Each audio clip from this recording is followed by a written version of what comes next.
अस्सलाम वालेकुम। कैसी मेरी यूट्यूब फैमिली। आज की वीडियो बिगनर्स के लिए और वर्किंग लेडीज़ के लिए, इनके पास टाइम कम होता है, जिनको कम टाइम में किचन मैनेज करना होता है।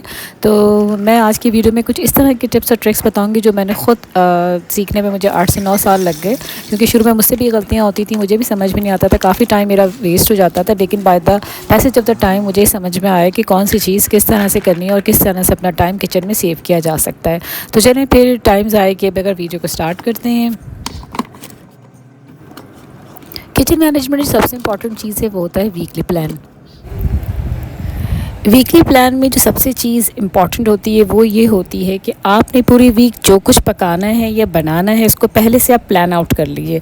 यानी कि पेपर के ऊपर पूरे वीक के जो 7 डेज़ होते हैं ना, उसका ब्रेकफास्ट, लंच और डिनर सब आपको पता होना चाहिए आपने किस दिन क्या बनाना है। और लंच और डिनर से ज़्यादा जो इम्पॉर्टेंट चीज़ है वो है ब्रेकफास्ट। अगर आपके घर में छोटे बच्चे हैं, वो स्कूल गोएंगे, तो अगर आप पहले से ये प्लान करके रख लेते हैं कि आपने किस दिन उनको कौन सा स्नैक देना है, तो आप यकीन करें आपका बहुत सारा टाइम सेव हो जाता है और आपको सुबह उठ के ये सोचना नहीं पड़ता कि आपने आज बच्चों को क्या देना है।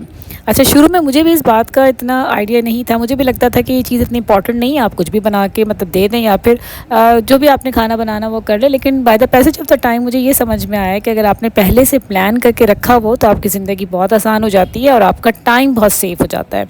तो जब आप वीकली प्लान कर लेते हैं तो फिर जो नंबर 2 स्टेप जो आता है, जो सबसे इम्पॉर्टेंट है, वो ये है कि आप जो ग्रॉसरी करते हैं वो उसके अकॉर्डिंग ही करते हैं। ये नहीं होता कि आप हैप्पीजडली जो आपको समझ में आया आप उठा के ले आएँ, और फिर वो यही होता है कि कभी आपको टाइम होता है और कोई ऐसी चीज़ आप ले आते हैं जिसमें ज़्यादा टाइम लगता है, तो फिर बहुत ज़्यादा प्रॉब्लम हो जाती है। तो अगर आपने अपना पूरे वीक के हिसाब से अपना प्लान किया हुआ है, हो सकता है अभी कोई ऐसी इंगेजमेंट हो, उस वीक में आपने कहीं जाना हो, के पास टाइम कम हो, तो आप उसी हिसाब से अपना जो होता है अपना वीकली प्लान करते हैं और फिर ग्रॉसरी भी उसी हिसाब से करते हैं। तो मैं यही करती हूँ, मैं अपनी ग्रॉसरी उसी के हिसाब से करती हूँ कि मुझे इस वीक में ये वेजिटेबल्स लानी है या मुझे ये पकाना है, तो उसी हिसाब से होता है। अच्छा, उसके बाद क्या होता है, जब मैं वेजिटेबल्स अपनी ले आती हूँ तो मैं उनको सबसे पहला काम ये होता है कि मैं उनको जो चीज़ें फ्रिज में एज इट इज़ रखनी होती हैं, जैसे कि अंडे हो गए, तो उनको तो वैसे ही रख दिया जाता है।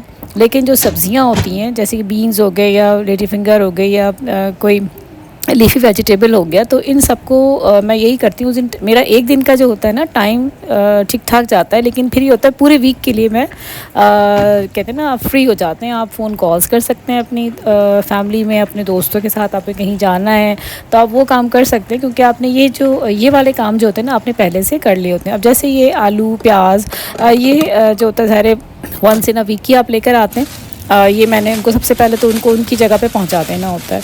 उसके बाद जो होता है, जैसे ये बीन्स हैं, मैं इनको धोकर वॉश करके कट करके डब्बों में फ्रिज में रख दूंगी। अब जिस दिन भी मुझे बनाना होगा तो मुझे ये हेडेक नहीं होगा कि मुझे सबसे पहले उठ के इसको काटना है। मतलब आप गए किचन में, आप बिल्कुल मेंटली रिलैक्स होते हैं, आपने निकाला और आपने डाल के इसको पका लिया, और बाकी की जो प्रिपरेशन होती है ना वो भी आपने उसके अकॉर्डिंगली करी हुई होती है।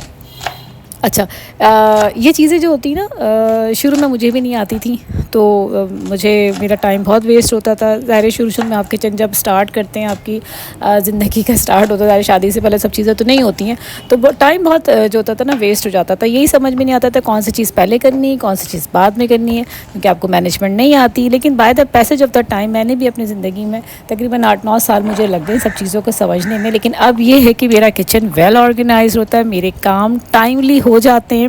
मतलब कोई भी टास्क होता है मेरे लिए कोई हैसल नहीं होता, मैं आराम से उसको जो होता है टाइमली कर लेती हूँ। उसकी वजह यही होती है कि मैंने ऑलरेडी सब चीज़ें पहले से प्लान करके उसकी कहते हैं ना पहले से प्रिपरेशन करके, मैंने तकरीबन 75% प्रिपरेशन आपकी डन होती है, आपने सब कुछ करके फ्रिज में रखा होता है। बस आप सुबह उठते, अब वो चाहे आपने हलीम बनाना हो, आपने निहारी पाए, कुछ भी बनाने हो, तो everything I can do it on time अल्हम्दुलिल्लाह। तो वही चीज़ें मैं आपके साथ और उन बिगनर्स के साथ या उन वर्किंग लेडीज़ के साथ शेयर करना चाहती हूँ, ताकि जो गलतियाँ मुझसे भी हुई पास्ट में वो आप ना करें और आपका भी किचन वेल ऑर्गेनाइज्ड और टाइमली हो जाए। अब ये भिंडी है, इसको भी मैं इसी तरह से कट करके, ये सब मैंने धो लिया है और इसको मैं इस तरह से डब्बों में भर के रख लूँगी। अच्छा, भिंडी को आप जब भी काटें इसको पहले वॉश करें, वॉश करके इसको ड्राई होने दें। जब ये बिल्कुल ड्राई हो जाए और जब आप इसे कट करेंगे तो इसका जो लेस होता है, यानी जो इसमें स्टिकीनेस होती है ना, वो आपको फिर ज़्यादा प्रॉब्लम नहीं करती है और आपका काम भी जो होता है वो ख़ासा आसान हो जाता है। तो बस अब ये भिंडी भी मेरी पूरी कट गई है। अब मैं इसको भी बॉक्स में भर दूँगी और बॉक्स में भरने के बाद मैं इसको भी इसकी जगह पे पहुंचा दूँगी, यानी कि इसको भी मैं फ्रिज में रख दूँगी और जब इसकी बारी आएगी तो मैं इसको पका लूँगी।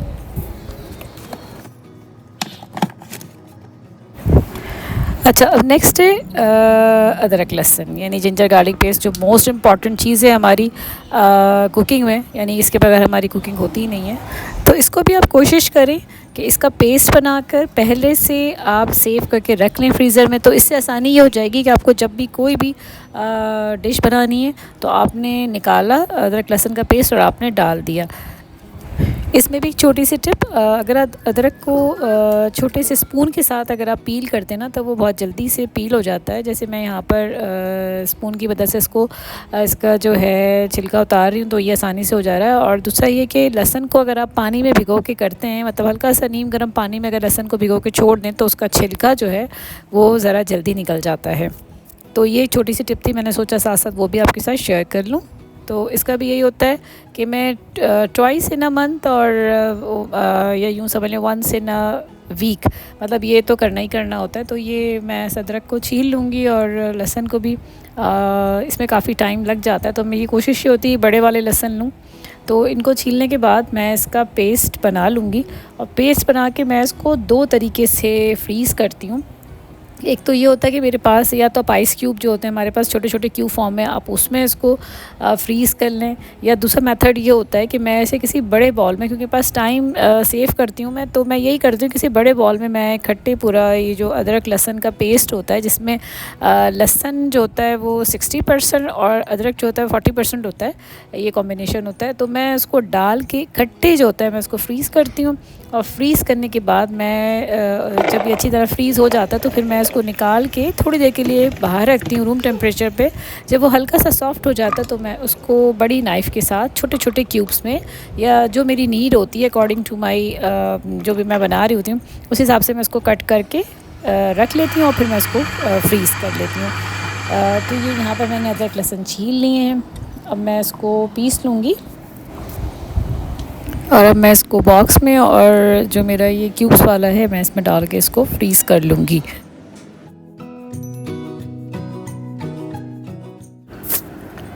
ये मेरे अच्छी तरह से फ्रीज़ हो चुके हैं। मैं इनको निकाल लूँगी और इसको उठा के किसी बॉक्स में भर के रख लूँगी। ये छोटे छोटे से हैं, मतलब अगर आपको कम चाहिए हो तो ये वाले यूज़ होते हैं, और अदरवाइज़ मैंने आपको जैसे बताया था किसी बाउल में अगर मैं इकट्ठे फ्रीज़ कर लेती हूँ तो उसको बाहर निकाल कर फिर मैं उसके बड़े बड़े जो होते हैं अकॉर्डिंग टू माई नीड मैं उसको कट करके रख लेती हूँ। तो ये यहाँ पर मेरा काम डन हुआ। चलते हैं नेक्स्ट टारगेट की तरफ। अच्छा, नेक्स्ट जो होता है वो है टमाटर। टमाटर जो होता है उसका भी मैं यही करती हूँ, टमाटर प्यूरी बना के मैं इकट्ठे जो है वो फ्रीज़ करके क्यूब्स की फॉर्म में रख लेती हूँ। तो इससे बहुत टाइम सेव होता है। जैसे मेरे पास टमाटर थे, मैंने टमाटर को धोया और धो के बस सिंपल मैं इनको कट करूँगी और ब्लेंडर में इनको ब्लेंड कर लूँगी। ब्लेंड करने के बाद मैं इसको चूल्हे पे चढ़ा दूँगी और मैं इसको इतनी देर तक पकाऊँगी कि इसमें से इसका एक्स्ट्रा पानी जो है ना वो खुश्क हो जाए, यानी कि 1/4 पानी जो है वो 1/4 जो है वो ड्राई हो जाए। अब मैं इसको भी इसी तरह से किसी बड़े बर्तन में या किसी भी कहते हैं ना किसी बॉक्स में रख कर इसको मैं फ्रीज़ कर लूँगी और फ्रीज़ करके मैं इसको निकालूँगी जब ये हल्का सॉफ्ट हो जाएगा। तो इसी तरह जिस तरह मैंने लहसुन अदरक के छोटे छोटे से टुकड़े बनाए हुए, इसी तरह से मैं टमाटो के भी छोटे छोटे टुकड़े बना के रख लूँगी। तो फिर जब भी कोई आपने सालन बनाना है, कोई भी डिश बनानी है, बहुत आसानी होती है, क्योंकि आपको फिर इस वक्त ब्लेंड नहीं करना पड़ता। आपने निकाला और निकाल के आपने इसको डायरेक्ट डाल दिया। अच्छा, इसी तरह से जो ग्रीन चिली जो होती है वो बहुत जल्दी ख़राब हो जाती है, तो मैं उसका भी यही करती हूँ कि ग्रीन चिली आपने लेनी है। आप यकीन करें ये बहुत काम की टिप होती है।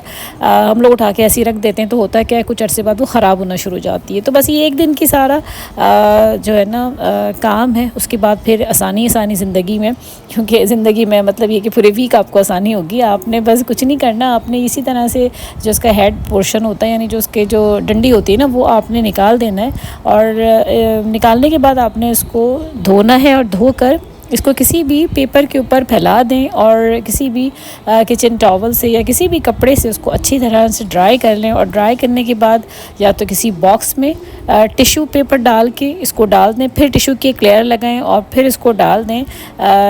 या फिर कोई भी आपके पास एक्स्ट्रा, जैसे मेरे पास ये आइसक्रीम बॉक्स पड़ा हुआ था तो मैंने इसको यहाँ पर यूटिलाइज़ किया। ये जो आइसक्रीम के जो इस तरह के जो डब्बे होते हैं ना वो बड़े काम के होते हैं। तो इस तरह से ये जो आपकी जो ये जो होता है ना, ये वाली जो चीज़ होती है, इससे आपका काफ़ी टाइम सेव होता है। क्योंकि जब भी आपने फ्रिज में से ग्रीन चिली तो हमारे खाने में बहुत इस्तेमाल होती है, आपने जब भी इस्तेमाल करना है बस आपने फ्रिज खोला, निकाला, ना धोना है ना कुछ करना है, आपकी चीज़ भी सेफ़ हो जाती है और आपका टाइम भी सेफ़ हो जाता है। अच्छा, बिगनर्स के लिए सबसे इंपॉर्टेंट टिप, काम तो होते रहते हैं और काम तो हम कर रहे होते हैं, लेकिन साथ साथ अपने काउंटर टॉप पर कोई ना कोई ऐसा बर्तन या कोई डब्बा या कोई बॉक्स, कुछ भी ऐसी चीज़ रखें जिसमें साथ साथ, या जिसमें मैंने यहाँ पर आपने देखा होगा ये छोटा सा पेंट बॉक्स का डब्बा था, मैंने उसके ऊपर एक शॉपर चढ़ा दिया और जितना भी ट्रैश निकलता है, जितना भी कचरा होता है, जो भी आपका सब्जियों का जो भी होता है व्हाटएवर, आप फॉरन देन एंड देयर आप उठा के उसको मत डालते रहिए। और अपना किचन टॉप चाहे कोई टिश्यू पेपर ले लें या कोई माइक्रोफाइबर ले लें, कुछ भी ले लें, आप उससे फ़ौरन उसको साफ़ करते रहें। तो इस तरह से आपका जो किचन होता है वो गंदा भी नहीं होता है और आपका काम भी आसान हो जाता है और आपको काम करते हुए अच्छा भी लगता है। तो ये एक टिप है फॉर द बिगनर्स और फॉर एवरीवन, और मैं तो इस चीज़ को फॉलो करती हूँ। तो मेरा जो काउंटर टॉप भी साफ़ रहता है और मुझे जगह भी मिल जाती है कि मैं अपनी चीज़ें जो है वहाँ पर रख सकूँ।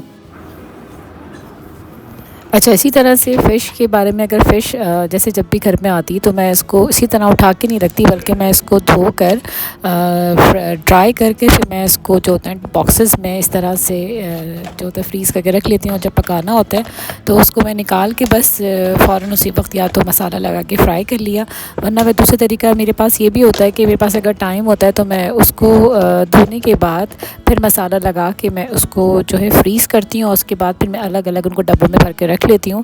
तो इस तरह मेरा टाइम बहुत सेव हो जाता है और जब भी पकाना होता है बस निकाला और निकाल के इसको फ्राई करा, तो ना धोने का झंझट होता है, ना डीप फ्रॉस्ट करने का झंझट होता है, ना मसाला लगाने का, बहुत सारा टाइम जो होता है वो मेरा सेव हो जाता है। तो इस तरह से अगर आपका सब चीज़ें ऑलरेडी प्रिपेयर हों तो आप यकीन करें आपकी कुकिंग जो है वो बहुत कम टाइम में हो जाती है और आप अपने किचन के साथ और दूसरे काम को भी बहुत अच्छी तरीके से मैनेज कर पाते हैं।